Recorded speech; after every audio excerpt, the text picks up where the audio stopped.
Ism familiyam Ulug'bek Boboxonov. Buxoro viloyati Buxoro shahridanman. Yoshim 31da. Qop ishlab chiqarish korxonasida injener-texnolog bo'lib ishlayman va IMANda investorman. IMAN haqida 2024-yil yoz oylari edi, boshi edi.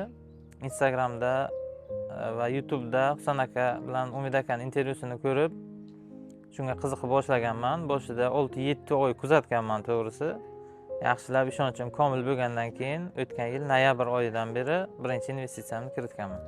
IMANni tanlashimning asosiy sababi bu halollik ekanligi va sherikchilikda olib borilishi. Boshida men investitsiya qilishimdan maqsadim foydamni ko'paytirish, pul topish edi, to'g'risini aytaman. Keyinchalik hozir Rustam akaning oxirgi intervyularidan keyin IMANni Islomiy bank bo'lishiga hissamni qo'shish hozir meni asosiy maqsadimga aylangan. Ko'pchilik investitsiya deganda katta pul bilan boshlashni o'ylaydi, qo'rqadi shu narsaga. Meni fikrimcha masalan hozir ham IMANda eng kam minimal summa 100 ming. Gap uni miqdorida emas, gap o'sha ishni boshlab olishda. Bir boshlab oldingizki, pulingiz oshgan sari daromad shu ortiqcha ehtiyojlarni cheklab, noto'g'ri xarajatlarni cheklab, pul kiritishni o'zingizga ilm bo'lib qoladi, odat bo'lib qoladi. Ana shu odatni shakllantirib, mana shu investitsiya qilishni o'zingizga odat qilib olishingiz mumkin. Asosiysi boshlab olish. Summasi, boshlash miqdori muhim emas deb o'ylayman. Endi mana boshida aytganim 3 millionim, endi qaysidir payt to'plab qo'ygan pulim o'sha bilan boshlaganman, lekin o'ylayman agar o'sha payt 100 ming pulim bo'lganda ham men baribir boshlar edim. Hech qanaqa ikkilanishsiz, tavakkalsiz boshlar edim. IMAN bilan endi sherik bo'lganimda desam ham bo'ladi. Sherik bo'lganimdan keyin hayotimda juda katta o'zgarishlar bo'ldi. Birinchidan IMAN xuddi meni oilamday bo'lib qoldi. Chunki biz sherikchilikda ish boshladik, boshqa. Undan tashqari men xarajatlarni nazorat qilishni boshladim. Avval yozish, boshqa narsa yo'q edi. IMANga investitsiya qilib foydamni olishni boshlaganimdan keyin qiziqishim ortaverdi. Boshqa keraksiz ehtiyojlarni, keraksiz xarajatlarni qisqartirib, yana investitsiya qilishni davom etdim. Men IMANni faqat Islomiy bank sifatida ko'rishni xohlayman. Maqsadim shunaqa. Mana shu jarayonda, protsessda men ham ishtirok etishim menga juda katta motivatsiya, juda katta turtki beradi. Rustam aka meni yoshimiz bir xil ekan, yaqinda intervyusida ko'rib qoldim.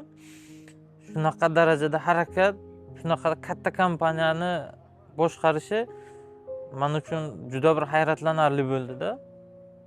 Va u kishiga xuddi bir yordamchiday men ham istayman IMANga bir ustun sifatida bo'lishni. Bizani IMAN standart guruhdan boshqa IMAN investorlar klubi bor. Klubimizda 200 dan ortiq investor yig'ilgan. O'ylaymanki, biz bitta maqsad atrofida birlashdik. Islomiy qadriyatlarga asoslangan halol daromad topish va kelajagimiz uchun investitsiya qilish. Shu meni xursand qildi. IMANga pul kiritganimni hech kimga aytmaganman, to'g'risi. Chunki endi aldanib qolsam keyin noto'g'ri xayolga borishmasin men haqimda deb hech kimga aytmaganman. Summamni kerakli darajaga ko'tarib, ishonchim bo'lgandan keyin uydagilarga aytganman. Ular qo'llab-quvvatlagan meni. Kerak bo'lsa hozir yaqinlarimga ham tavsiya qilyapman. Ko'rsatyapman foydani, maqsadini, IMANni, biznes modeli qanaqa yaratilgan, shularni tanishtirib, ularni ham qo'shishga harakat qilyapman. Endi to'g'risi baraka deganda har kim har xil narsani tushunadi. Kimdir katta pulni tushunadi, kimdir oz pul, lekin ko'p maqsadlarga yetgan pulni tushunadi.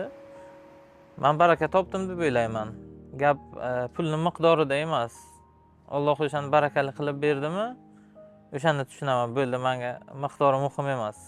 IMAN bilan birga sherikchiligimdan 101% minnatdorman. IMANni hammaga taklif qilaman. Kerak bo'lsa, do'stlarimga, yaqinlarimga tavsiya qilishni boshlaganman. Kiritib boshlaganlar ham bor. Birinchidan halollik masalasi birinchi o'rinda turadi. Bizning qadriyatlarimizga mos, hech qanaqa ribo aralashmagan, noaniqlik yo'q. Biznes nima ustiga qurilgani hammasi aniq, shaffof. Shu jihati bo'yicha boshqalardan ko'ra Iman afzal deb bilaman va hammaga taklif qilaman.